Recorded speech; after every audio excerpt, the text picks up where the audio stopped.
오늘 말씀은 누가복음 18장 16절의 말씀입니다. 예수께서 그 어린아이들을 불러 가까이 하시고 이르시되 어린아이들이 내게 오는 것을 용납하고 금하지 말라. 하나님의 나라가 이런 자의 것이니라. 아멘. 우리는 지난주에 이제 유효한 부르심에 대한 것을 함께 나누었습니다. 하나님께서는 예정하신 자들을 이 정하신 적당하신 시기에 효과적으로 부르시고 또한 효과적으로 그들을 예수 그리스도에게로 이끄신다 라고 우리가 지난 시간에 나눴습니다. 결국 우리가 하나님의 부르심 가운데 나아오는 것들, 구원의 은혜를 누리는 것들은 하나님의 주권하에서 이루어진다라는 사실을 다시금 우리가 생각해 봐야 되는 것이죠. 우리가 하나님의 이 주권적 역사에 대한 부분들을 온전히 인정하지 못한다면 하나님이 주신 이 구원의 은혜뿐만 아니라 우리의 삶 가운데 있어서도 우리의 자아가 살아서 움직이게 되어 있습니다. 그래서 내 의지나 내 열심이나 내가 했던 어떤 행위들이 마치 그것이 어떤 의미가 있는 것들로 우리가 착각하며 살아갈 수가 있어요. 그래서 하나님의 부르심이란 그분의 주권적 은혜 가운데 그의 기쁘신 뜻대로 그가 적당하신 때에 작정하시고 또 부르신 때를 따라서 이루신다는 사실을 우리가 다시금 기억하고 그 은혜 가운데 우리가 예수 그리스도에게로 나올 수 있다라는 사실입니다. 유효한 부르심은 하나님의 특별한 은혜로 수동적이나 성령으로 말미암아 소생하고 새롭게 된 후에 능동적이다. 그러니까 우리가 주님의 부르심을 받을 때는 수동적이에요. 왜냐하면 하나님의 주권적 부르심을 통하여 우리가 하나님께 나올 수 있기 때문인 겁니다. 예수 그리스도에게 나올 수 있기 때문이죠. 그러나 은혜를 받은 우리는 이 하나님께 새롭게 된 이후에 능동적으로 행동하게 돼 있어요. 왜 그렇습니까? 은혜에 대한 반응을 성령의 역사하심을 통하여 살아가기 때문인 겁니다. 그래서 성도는 수동적으로 부르심을 받지만 능동적으로 하나님의 은혜에 반응하는 삶을 살아가게 된다라는 거예요. 오늘 이 유효한 부르심의 두 번째 시간입니다. 오늘 나눌 내용은 영하기에 유아 때 죽은 택함받은 이 영아들의 구원과 택함받지 못하는 이 사람들에 대한 내용을 함께 나누도록 하겠습니다. 우리 3번을 함께 읽겠습니다. 영하기에 죽은 택함을 받은 영아들은 성령을 통하여 그리스도로 말미암아 중생하고 구원을 받는다. 성령께서는 그가 기뻐하시는 때와 장소와 방법을 따라 역사하신다. 또한 말씀의 전도에 의해 외적으로 부르심을 받을 능력이 없는 다른 모든 택함 받은 자도 마찬가지다. 모든 구원은 그리스도로 말미암아 성령을 통해 중생에 이르게 된다라는 거예요. 그러기 위해서 하나님이 우리 가운데 이 유효한 부르심을 할 때에 두 가지 방법이 나타나요. 첫째는 말씀의 외적인 수단과 성령의 내적 역사를 통하여 우리가 하나님의 부르심 앞에 나오게 됩니다. 그런데 이와 같은 효과적인 부르심의 방편이 사용되지 않는 특별한 경우가 있어요. 특별한 경우가 있다는 겁니다. 일반적으로는 이 말씀의 외적 수단과 그리고 성령의 내적 역사를 통하여 우리가 부르심을 받는데 그렇지 않고 성령의 역사하심을 통해서만 하나님의 이 유효한 부르심 가운데 머무르는 이들이 있어요. 구원받는 이들이 있다라는 겁니다. 그 대표적인 예가 영하기에 죽은 택함받은 영아들이다라는 거예요. 그리고 또 다른 한 예를 들자면 외적인 부르심을 받을 만한 능력이 없는 사람들이에요. 그들이 누구냐면 지적 장애인들. 영하기에 죽은 택함받은 영아들은요, 성경의 가르침을 배울 만한 시간이 있습니까? 없습니까? 없잖아요. 그렇기 때문에 이 영하기에 죽은 택함받은 영아들은 성령의 내적 역사를 통하여 구원을 받아요. 또한 지적장애인들은 어떻습니까? 말씀을 들어도요, 잘 몰라요. 지적장애인이 갖고 있는 한계가 뭐예요? 들어도 모른다는 거예요. 그렇기 때문에 그들은 말씀을 들어도 깨달을 수가 없는 겁니다.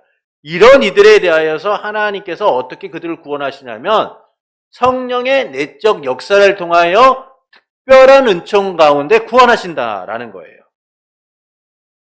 그렇다면 택함을 받은 영아들은 누구인가라는 겁니다. 오늘 이 웨스트민스터 신앙고백서에는 영아계에 죽은 택함받은 영아들이 누구인가를 이야기해주고 있지는 않아요. 그렇다면 택함받은 영아들은 누구인가? 이 도르트 총회라는 것이 예전에 열린 적이 있습니다. 이 도르트 총회가 이 총회를 통하여서 그에 대한 내용들을 나오게 되는데, 그 도르트 총회에서 이 택함을 받은 영아들이 누구냐? 신자의 자녀, 언약의 자녀다라고 명명을 하고 있어요. 도르트 총회가 뭐냐 하면요, 당시 이제 행위구원을 주장하는 알미니안 주의자들이 있었습니다. 그러니까 이들이 끊임없이 이제 교회에 대하여, 개혁 교회에 대하여 불만을 제시하는 거죠. 너희의 선택이나 예정이 잘못되었다. 너희가 갖고 있는 무조건적 선택, 우리의 부패함, 여러 가지들을 갖다 결고 넘어갑니다. 이와 같은 이 알미니안 주의자들에 대한 끊임없는 이 도발에 대하여, 논쟁에 대하여서 이 개혁교회들이 모여서 주최한 회의가 도르트 총회라는 거예요. 이 회의에서 여러 논쟁이 있었는데, 그 중에 하나님의 선택과 유기에 대한 부분에 있어서 유아기에 죽은 이 영아들에 대한 부분들도 논쟁의 한 대상이 되었습니다. 유아기에 죽은 영아에 대한 이 죽은 영아들의 그 구원에 대하여 믿는 자의 자녀, 언약 안에 택함을 받은 자들이다라는 사실을 이 도르트 총회는 의심 없이 받아들여야 된다라고 얘기를 했어요. 그러나 이와 같은 왜 이 이야기가 나오냐면, 당시 유럽 사회 안에서는요, 아이들이 태어난 지 얼마 되지 않아서 이 영아기의 아이들이 사망하는 일이 많았습니다. 우리도 옛날에 그랬잖아요. 저희 때는 좀 낫지만 그 이전에 사셨던 분들 보면 대부분 어릴 때 아이들이 생명을 잃는 경우가 참 많았어요. 그래서 호적도요, 아이가 태어난 다음에 바로 출생신고를 하는 게 아니라 1년 뒤에, 2년 뒤에 출생신고를 하는 경우들도 많았습니다. 그래서 우리가 옛날에는 100일이라는 것도 있죠. 요즘 100일 하나요? 잘 모르겠어요. 100일이라는 것도 하지 않았습니까? 왜 100일을 하냐면, 아이가 100일 정도 살면은 그나마 이 아이는 살아갈 확률이 높기 때문인 거예요. 그래서 100일을 살면 이 아이가 정말 이제 살 확률이 높구나 그래가지고 100일 잔치해서 떡도 돌리고 사진도 찍고, 저도 어릴 때 100일 사진을 갖고 있는데, 요즘에는 그런 거 잘 안 찍는데 옛날에는 그런 걸 많이 찍었어요. 왜냐하면 영아기 때 사망하는 아이들이 많아요. 근데 당시 유럽 사회가요, 6살 이전에 사망하는 아이의 퍼센트율이 대략적으로 35%였어요. 그러니까 10명이 태어나면 한 3.5명 정도가요, 6년 안에 6살이 되기 전에 사망하는 거예요. 그러다 보니까 어떤 문제가 생기냐면, 알미니안 주의자들이 이야기하는 거죠. 그들은 원죄의 영향력을 부인하면서 영아들은 믿음이 뭔지도 모르고 또한 스스로 죄도 짓지 않기 때문에 자동적으로 구원을 받는다라고 알미니안 주의자들이 얘기했어요. 그러면서 그들이 무슨 문제를 얘기하냐 하면, 선택과 유기를 가르치는 이 장로교회들, 개혁주의는 영아 때 죽은 자녀를 가진 부모들의 위안을 뺏는다. 부모들의 모든 위안을 뺏는다라고 얘기했어요. 그들은 아이를 잃은 부모에게 위로조차 하지 않는다라고 얘기를 했습니다. 이런 알미니안주의의 비난에 대하여서 이 도르트 총회는 신자의 자녀는, 하나님의 언약 안에 있는 자녀들은 택함을 받아 구원을 받는다라고 선언을 하게 됩니다. 그래서 영아를 잃은 신자들의 자녀들이 택함을 받아 구원을 받는다는 사실을 의심해서는 안 된다. 믿음 가운데 그것을 확신해야 된다라고 선언을 하게 되는 거예요. 그렇기 때문에 그것을 통하여 성도는 위로를 받을 수 있기 때문인 겁니다. 이처럼 하나님의 주권에 의하여 우리가 은혜 언약을 누리게 된 것처럼 영아들도 부모를 통해 하나님의 언약 안에 있기 때문에 그들 또한 어린 때 사망을 하게 된다고 해도 하나님의 구원의 은혜를 누리게 된다라는 것이죠. 왜 이런 얘기를 하냐면 창세기 17장 7절에 보면 이런 말씀이 나옵니다. 내가 내 언약을 나와 너 및 대대 후손 사이에 세워서 영원한 언약을 삼고 너와 내 후손의 하나님이 되리라. 이 하나님께서 아브라함에게 약속하시죠. 나와 너와 내 후손 사이에 영원한 언약을 삼고 너와 내 후손의 하나님이 되리라. 그러니까 이 말씀을 토대로 해서 성도의 자녀가 영아기 때 사망을 하게 된다면 그들은 이 하나님의 은혜 언약을 통하여 하나님의 이 약속 가운데서 구원을 받게 된다라고 개혁교회는 주장을 하는 거예요. 그러니까 이와 같은 예로서 우리가 다윗의 경우를 볼 수가 있습니다. 여러분, 다윗이요 밧세바 사이에서 아이를 낳게 됩니다. 이 아이는 사실 다윗과 밧세바의 범죄로 인하여 태어난 아이였죠. 하나님께서는 이와 같은 다윗의 죄에 대하여 선지자 나단을 보내서 책망을 하십니다. 그러면서 그 집안에 대한 심판을 선언하시면서 아이가 반드시 죽게 될 것이다 라고 말씀하세요. 그래서 다윗이 그 아이를 위하여 기도하게 됩니다. 금식하고 밤을 새우고 땅에 엎드려 기도하는 거죠. 하나님 이 아이를 살려주십시오. 죄란 저와 저 여자 사이에서 우리의 죄로 인하여 이 아이가 태어났는데 하나님 이 영혼을 불쌍히 여기십시오. 막 많은 기도를 했을 거예요. 이 모습을 지켜보던 늙은 신하들이요 다윗을 만류하면서 막 일으켜 세우려기도 하고 왕이시여 고정하십시오 라고도 하면서 다윗을 만류했습니다. 그럼에도 불구하고 다윗이 금식을 하면서 엎드려 기도하고 있으니까 이 늙은 신하들도 아니 왕이 하는데 늙은 신하들이라고 마음이 편하겠습니까? 그래서 그들도 금식을 한 거예요. 그러니까 이들도 금식하니까 또 다윗도 더 열심히 금식을 한 거죠. 그리고 7일째 되던 날에 일주일째 되던 그날에 아이가 죽게 됩니다. 신하들이요 다윗에게 말하기가 두려운 거예요.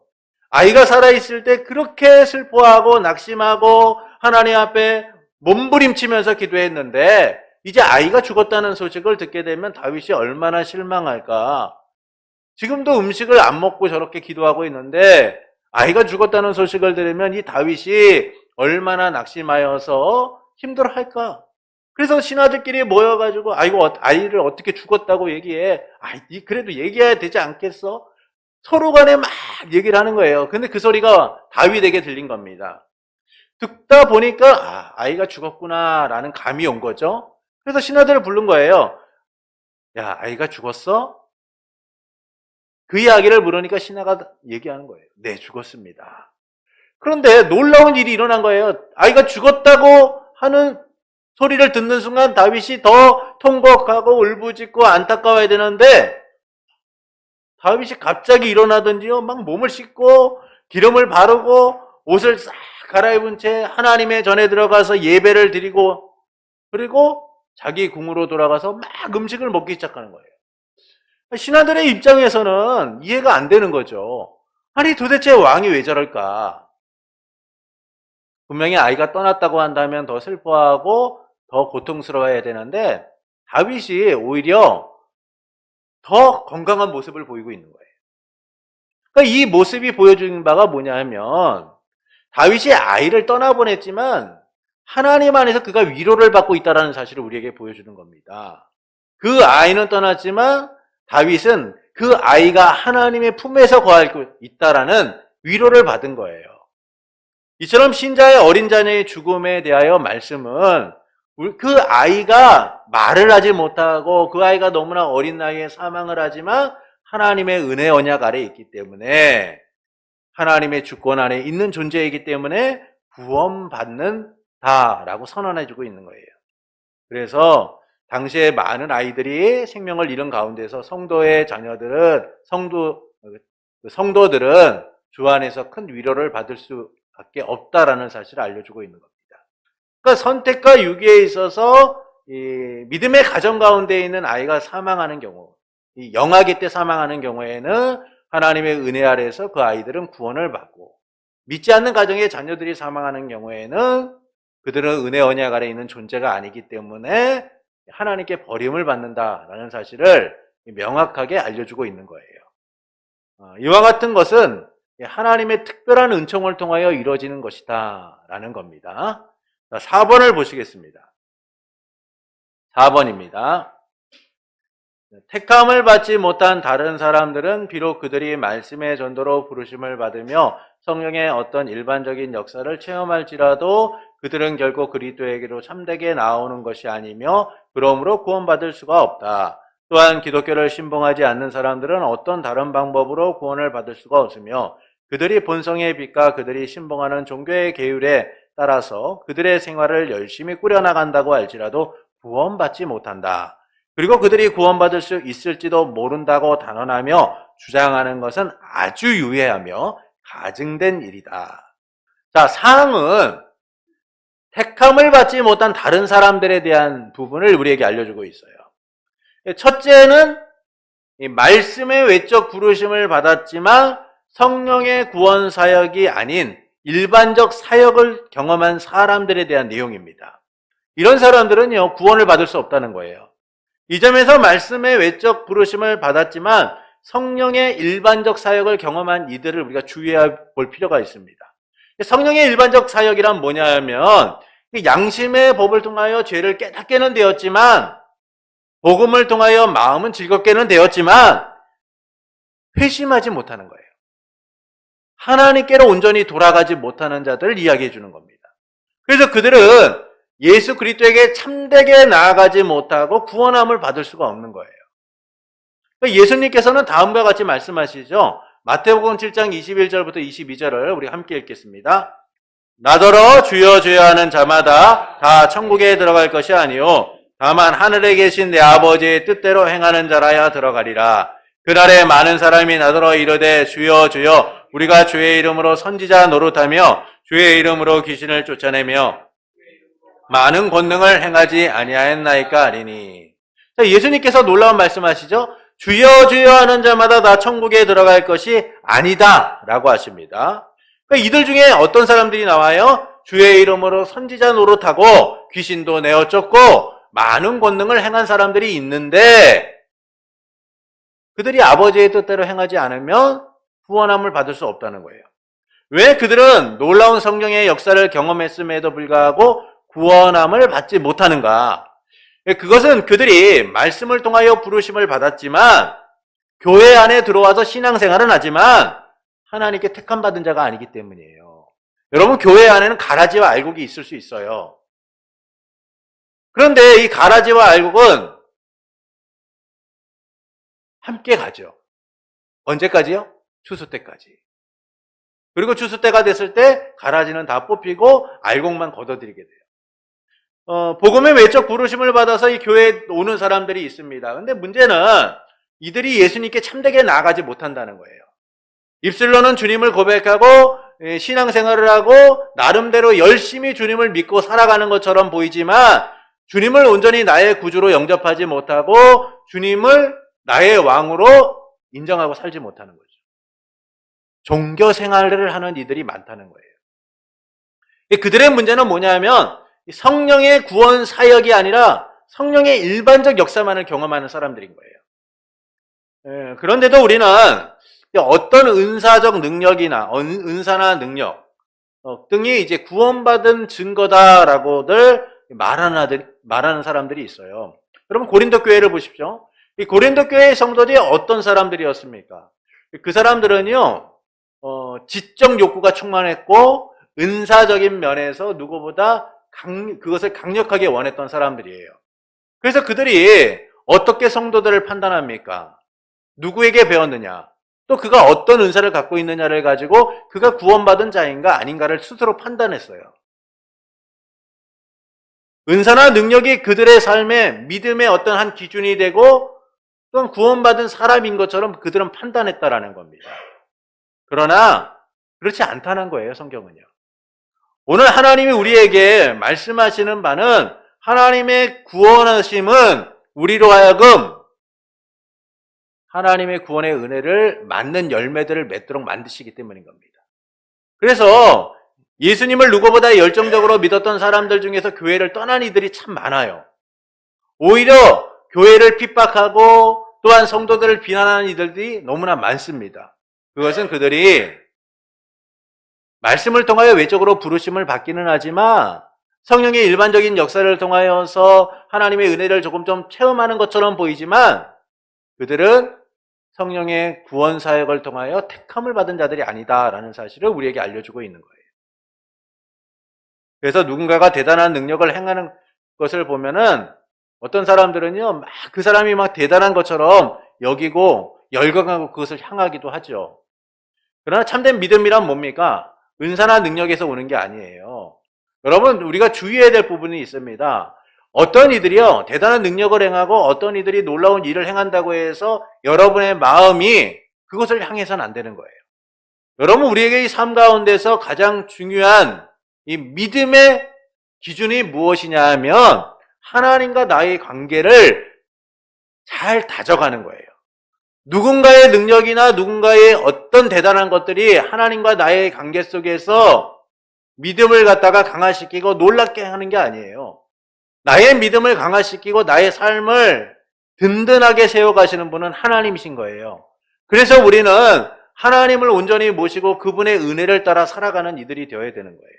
그런데 아직도 많은 이들이 누군가의 대단한 능력이나 어떤 것들을 보면서 열광하고 따라가는 거죠. 아, 저분은 정말 대단해. 저분은 정말 놀라워. 그러나 참된 믿음은 은사나 능력에 있는 게 아니에요. 은사나 능력이 있는 게 아닙니다. 그래서 우리는 마지막에는 열매로서 알 수 있다라는 말씀처럼 우리의 삶의 열매들이 아름답게 맺혀지기를 기도할 수 있어야 돼요.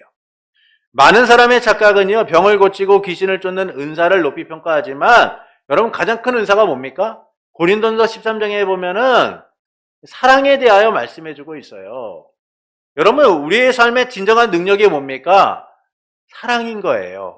하나님의 사랑을 받은 우리가 이웃을 사랑하고 이웃의 사랑을 나누는 우리가 그 하나님의 사랑으로 돌아와 그 사랑의 가치가 얼마나 놀라운가를 끊임없이 누리고 살아가는 일들이 필요하다는 거예요. 여러분, 예수님께서 우리에게 율법의 큰 두 강령을 주셨습니다. 첫째는 하나님을 사랑하는 것이고 둘째는 이웃을 사랑하는 거죠. 우리의 삶의 진정한 능력은 어떤 대단한 능력이나 놀라운 일들을 행하기 때문에 그것이 우리의 삶의 능력이 아니에요. 진정한 능력은요, 우리가 사랑으로 채워져 가고 있느냐는 거예요. 주님의 사랑으로 채워가고 있느냐, 그 사랑을 이 땅 가운데 흘려보내고 있느냐라는 거예요. 여러분, 물은 흘러야만 됩니다. 물이 만약에 고여 있으면 그 물은 뭐가 됩니까? 부정물이 되고 흙탕물이 되고 썩은 물이 되는 거예요. 여러분, 성도의 삶은요, 하나님의 사랑을 받은 것들이 흘러서 이웃에게 가야 되는 거예요. 끊임없이 그것이 흘러가는 삶이 우리의 능력이고 우리가 구원받은 하나님 백성으로서의 열매인 거예요. 그래서 갈라디아서에서는 이 성령의 열매를 이렇게 얘기하죠. 사랑과 희락과 화평과 오래 참음과 자비와 양성과 충성과 온유와 절제다. 여러분, 이것들이 이야기하는 게 뭡니까? 우리의 삶의 내적 변화인 거예요. 성품의 변화, 삶의 변화인 거죠. 누군가를 미워했던 우리가 사랑하고, 기뻐하지 않았던 우리가 기뻐하고, 평안하지 않았던 우리가 평안을 누리고, 참지 못했던 우리가 오래 참을 수 있게 되고, 누군가에 대하여 불만과 분노를 했던 우리가 자비하는 마음을 갖고, 여러분, 이 열매들이 갖고 있는 특징은 결국 우리의 삶의 내적 변화인 거예요. 이것들이요, 바로 우리의 능력인 겁니다. 그런데도 성령의 일반적 역사를 체험한 것으로 구원을 받았다라고 여기는 이들이 있다는 거예요. 여러분, 아무리 능력이 많아도 그 삶에 주님이 없다면 의미가 없는 겁니다. 그러니까 성령의 일반적 역사를 경험하는 이들은요, 겉으로는 대단한 능력을 갖고 예수님을 잘 믿는 것처럼 보이지만 그 삶의 열매들은 형편없는 거예요. 양의 탈을 쓴 늑대처럼요, 여러분, 경건하고 또한 선한 것처럼 속일 수는 있죠. 근데 그 마지막의 모습을 보십시오. 그들은 스스로가 내가 선택받지 않은 자다라는 사실을 마지막 그들의 삶으로 증명하게 되는 거예요. 그래서 우리가 하나님의 구원받은 사람이라는 사실, 택함받은 사람이라는 사실을 우리는 무엇을 통해 알 수 있습니까? 우리의 삶의 열매로서 알 수 있는 거예요. 내가 어제보다 주님을 더 닮아가고 있고, 내가 어제보다 주님을 더 사랑하는 마음으로 채워가고 있고, 여전히 오늘도 쓰러지고 넘어지고 있지만 그럼에도 불구하고 주님을 향하여 소망을 두고 살아가는 삶. 여러분, 이게 우리의 능력인 거예요. 많은 성도들이요, 내 삶에 어떤 능력들이 나타나길 소망합니다. 목사가 되면 가끔 그런 생각을 할 때가 있어요. 기도하면 성도들이 좀 빨리 낫고, 예? 말씀처럼 막 다 죽어가는 사람이 기도하면 좀 살아나는, 하나님이 그런 능력도 좀 주셨으면 좋겠다. 이런 생각들이 저도 젊을 때, 목사였을 때 가졌던 적이 있습니다. 근데 여러분, 우리의 삶의 진정한 능력은요, 능력이 나타나지 않음에도 예수님을 믿고 살아가는 거예요. 여러분, 이게 정말 대단한 믿음입니다.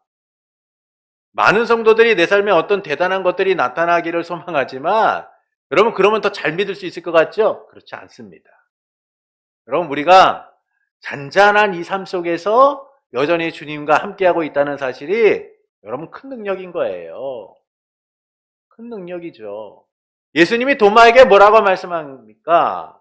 야, 너 손 봐. 허리에 손가락 넣어봐. 너는 본 거를 믿느냐? 보지 않고 믿는 자들은 복되도다 라고 하세요. 여러분, 우리가 어떤 특별한 경험을 해서 주님을 잘 믿고 있는 거, 여러분, 그거보다 더 놀라운 사실은 그런 경험이 없음에도 불구하고 여전히 우리가 주님을 잘 믿고 있다는 거예요. 주님의 은혜 가운데 머물러 있다는 거. 여러분, 이게 우리의 삶의 진정한 능력인 겁니다.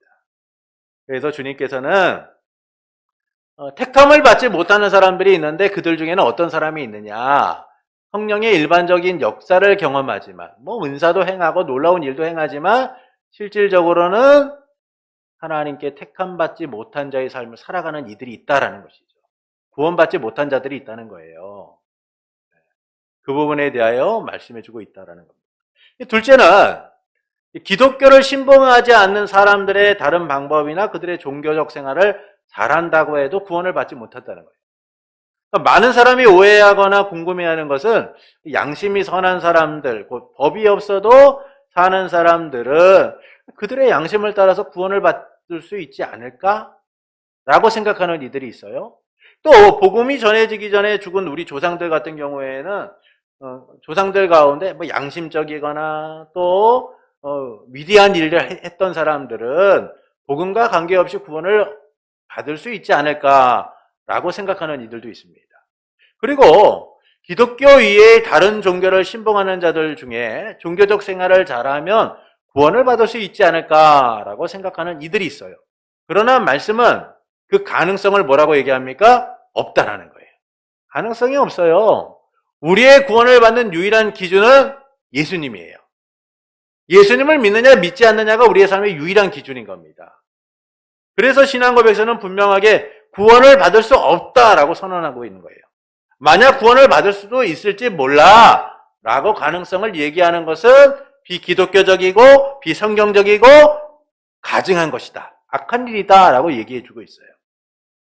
이처럼 구원은 어떤 방법이나 기독교 외의 종교적 생활을 통해 받을 수 있는 게 아닙니다. 철저하게 분명한 기준과 원칙이 있어야 되는 거예요. 예수 그리스도, 오직 그분을 통해서만 우리가 구원을 받을 수 있다라는 것이죠. 그래서 사도행전 4장 21절은 이렇게 말씀합니다. 우리 말씀을 함께 읽겠습니다. 사도행전 4장 21절입니다. 다른 이로서는 구원을 받을 수 없나니 천하 사람 중에 구원을 받을 만한 다른 이름을 우리에게 주신 일이 없음이라 하였더라. 자, 갈라디아서 1장 6절부터 8절도 이렇게 말씀하죠. 함께 읽겠습니다. 그리스도의 은혜로 너희를 부르신 이를 이같이 속히 떠나 다른 것을 내가 이상하게 여기노라. 다른 복음은 없나니 다만 어떤 사람들이 너희를 교란하여 그리스도의 복음을 변하게 하려 함이라. 그러나 우리가 혹은 하늘로부터 온 천사라도 우리가 너희에게 전한 복음 외에 다른 복음을 전하면 저주를 받을지어다. 이처럼 예수 그리스도의 복음 외에 다른 것은 존재하지 않습니다. 예수 그리스도를 통해서만 구원을 받는 거예요. 그래서 우리는 예수 그리스도 외에 어떤 것도 허용하거나 가능성을 두어서는 안 됩니다. 근데 오늘날을 보십시오. 오늘날 종교 다원주의나 종교 혼합주의들은요, 이 가능성들을 갖다가 끊임없이 열고 있어요. 그들은 이렇게 얘기합니다. 우리가 부르는 신이 하나님의 이름과 다를 뿐이지 사실은 한 하나님이고 한 신이야 라고 얘기해요. 그러니까 기독교에서 부르면은 하나님이고 불교에서 부르면 부처님이고 이슬람에서 부르면 알라고 그런 차이가 있을 뿐이지 사실은 우리는 다 한 하나님을 섬기고 있어 라고들 그들은 이야기해요. 그래서 종교다원주의, 혼합주의를 인정하고 우리가 함께 종교적 통합과 종교적 가치, 종교적 일치를 이루자라고 얘기를 합니다. 그들은 하나님을 부르는 명칭이 다를 뿐이지 모든 종교인들은 다 같은 한 형제다라고 얘기를 하죠. 모두가 하나님을 향하게 되어 있고 구원의 길을 제시한다라고 말을 해요. 그러나 여러분 분명히 성경은 우리에게 말씀해요. 주 예수를 믿으라 그리하면 너와 내 집이 구원을 받으리라. 예수님밖에 없는 거예요. 다른 이로서는 구원을 받을 만한 다른 이름을 우리에게 주신 일이 없습니다. 그렇기 때문에 우리는 구원의 길이 오직 예수 그리스도 한 길임을 인정할 수 있어야 돼요. 아무리 세상이요 종교적 혼합주의, 종교적 일치를 이루고 또한 그들의 문을 열고 함께하자라고 얘기하고 있어도 우리는 이를 받아들여서는 안 됩니다. 아무리 종교 생활이 대단하고 정말 그 사람이 누가 보기에도 선한 사람처럼 보이고 그의 모든 삶이 모두가 존경할 만하고 대단한 삶이라고 할지라도 그 안에 예수가 없다면 그 삶은 악한 거예요. 왜 우리가 이것을 이렇게 봐야 됩니까? 인간은 전적으로 부패한 존재임을 우리가 인정해야 되기 때문이에요. 여러분, 하나님께서는 의인은 없나니 하나도 없다라고 말씀했어요. 여러분, 타락된 우리의 상태는 뭡니까? 자유의지를 사용할 수 있는 존재가 아닌 거예요. 노예의 의지 속에서 악한 것만을 추구하고 악한 삶을 살아갈 수밖에 없어요. 여러분, 인간이 아무리 선한 의지를 가지고 선한 삶을 살아가는 것처럼 보여도 그의 생각과 그가 갖고 있는 모든 것들 중에는 죄의 잔재들이 남아있어요. 그렇기 때문에 그것을 정화시키고 깨끗하게 하고 하나님의 구원을 이룰 수 있는 길은 인간에게서는 찾을 수가 없는 거예요. 어떤 종교에도 그것을 이룰 만한 길은 없어요. 오직 예수 그리스도만이 우리의 죄를 정결하게 하고 하나님의 자녀가 될 수 있는 길을 여신 거예요. 그분이 우리와 하나님의 유일한 화목제물이 되셨고 속죄제물이 되셔서 우리를 하나님께 나아가도록 만드셨기 때문이죠. 그래서 예수님의 십자가의 죽으심을 통하여서 하나님과 우리의 사이에 맡겼던 그 담이 어무러지고 지성사의 휘장이 찢어져 누구나 하나님께 나아갈 수 있는 길을 여신 거잖아요. 결국 예수 그리스도 외에는 길이 없는 거예요. 아무리 세상이 다른 길이 있다라고 말하고 다른 길이 우리가 갖고 있는 길과 똑같다라고 주장을 해도 우리는 오직 한 길, 예수 그리스도만이 유일한 길임을 믿고 따라가는 이들이 되어야 하는 겁니다. 이것이 바로 하나님의 부르신 가운데 선택받은 우리들의 삶인 거예요. 그래서 유효한 부르심은 하나님의 주권적 역사를 통해서만 이루어진다라는 사실을 우리는 기억해야 됩니다. 전적으로 부패하고 타락한 우리를 무조건적으로 선택하시고 하나님의 구원의 은혜 가운데 두신 그 하나님의 주권적 역사만이 우리를 유일하게 구원하시는 길이다라는 사실을 우리가 인정할 수 있어야 하는 것이죠. 그래서 오직 예수, 그 구원의 이름을 부르고 믿음으로 나가는 성도가 되어야 되는 거예요. 예수님만이 우리의 유일한 길이시고 진리이고 생명이심을 믿고 따라가는 이들이 되어야 됩니다. 그래야지만 우리는 저 택함을 받지 못하고 죽어가는 영혼들과 달리 하나님의 구원하신 은혜들을 더 풍성히 누리는 삶을 살아가게 되는 것이죠. 우리 핵심 요약을 보시겠습니다. 핵심 요약. 영화계에 죽은 택함을 받은 영아들과 말씀의 전도에 의하여 외적으로 부르심을 받은 능력이 없는 다른 모든 택함 받은 자들은 성령을 통하여 그리스도로 말미암아 중생하고 구원을 받는다. 여러분, 택함을 받는 유효한 부르심 가운데 하나님이 선택하시는 방법은 말씀의 외적 부르심과 성령의 내적 역사를 통하여 이루어지게 됩니다. 그런데 하나님의 특별한 은총으로 인하여 성령의 역사만을 통하여 구원받는 이들이 있다는 것이죠. 그들이 누굽니까? 바로 택함을 받은 영아들, 하나님의 언약 안에 있는 자녀들은 그렇게 구원을 받는다는 거예요. 또한 이 지적 장애인과 같이 들어도 알지 못하고 깨닫지 못하는 이들은 성령의 내적 역사를 통하여 하나님이 구원을 하신다라는 겁니다. 두 번째는 택함을 받지 못한 사람들은 말씀의 전도로 부르심을 받으며 성령의 어떤 일반적 역사를 체험한다 할지라도 그리스도께 참되게 나오는 것이 아니기에 구원을 받을 수 없다. 말씀을 듣고 부르신 가운데 오는 이들이 있어요. 그런데 이들은 성령의 구원 사역을 통하여 구원을 받는 게 아니라 성령의 일반적 역사를 체험해서 교회 생활을 하고 하나님을 믿는 이들이 있다라는 거예요. 그래서 어떤 이들이요, 갑자기 교회를 왔다가 말씀을 듣고 나름대로 어떤 뭐 방언을 한다든지 뭐 특별한 어떤 경험들을 하고 나서 신앙생활을 하게 되는 분들이 있어요. 그런데 이들 가운데는 진심으로 주님을 모시고 살기보다는 그 교회 안의 환경이라든지 그 교회 안의 여러 가지 것들을 갖다가 편안하게 여기고 종교생활을 하시는 분들이 있다라는 것이죠. 그래서 성령의 일반적 역사를 통해 대단한 능력을 행했던 분들 중에서도 결국 교회를 떠나고 하시는 분들이 있는데 이들의 이유는 무엇이냐? 바로 택함을 받지 못한 자들이기 때문이다라는 겁니다. 세 번째는 기독교 종교를 신봉하지 않는 사람들은 어떤 다른 방법과 그들의 종교적 신앙과 생활의 일치를 한다고 하여도 구원받을 수 없다. 오직 예수님만이 우리의 유일한 구원의 길이시다라는 사실을 기억해야 됩니다. 여러분, 다른 종교적 생활을 하시는 분들 참 대단하게 하시는 분들이 있어요. 종교적 생활이라는 게 사실 쉬운 일이 아닙니다.